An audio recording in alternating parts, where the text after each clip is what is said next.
On a maintenant couvert la matière sur comment automatiser les approbations avec le mode d'approbation hiérarchique.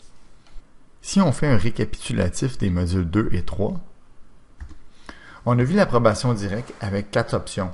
La direct sans assignation, direct à un rôle, direct à un groupe, direct avec la sélection de l'approbateur par l'utilisateur. Ensuite, en mode hiérarchique, on l'a vu configuré par département sous département et configuré par utilisateur.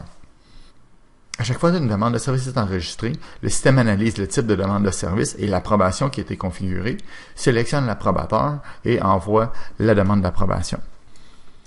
Malgré ça, il va toujours rester des cas à gérer manuellement. Vous avez tout automatisé ce que vous pouviez, mais le système va encore arriver sur des cas où il ne peut pas trouver d'approbateur.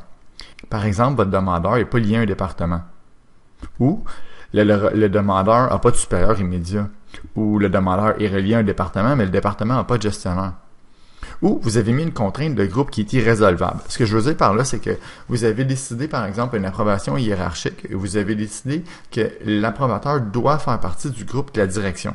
Et le demandeur, quand on analyse sa structure hiérarchique, il n'y a personne au-dessus de lui qui fait partie de ce groupe-là. Donc, la contrainte de groupe rend l'approbation hiérarchique irrésolvable. Le système n'est pas capable de trouver un approbateur.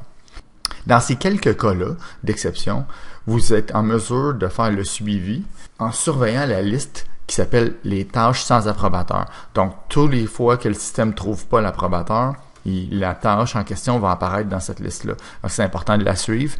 Et à ce moment-là, c'est au centre de service de trouver qui sera l'approbateur. On a donc vu l'essentiel de la matière sur les approbations avec les modules 1, 2 et 3. Ce qui nous reste à voir, c'est les options plus avancées. On va voir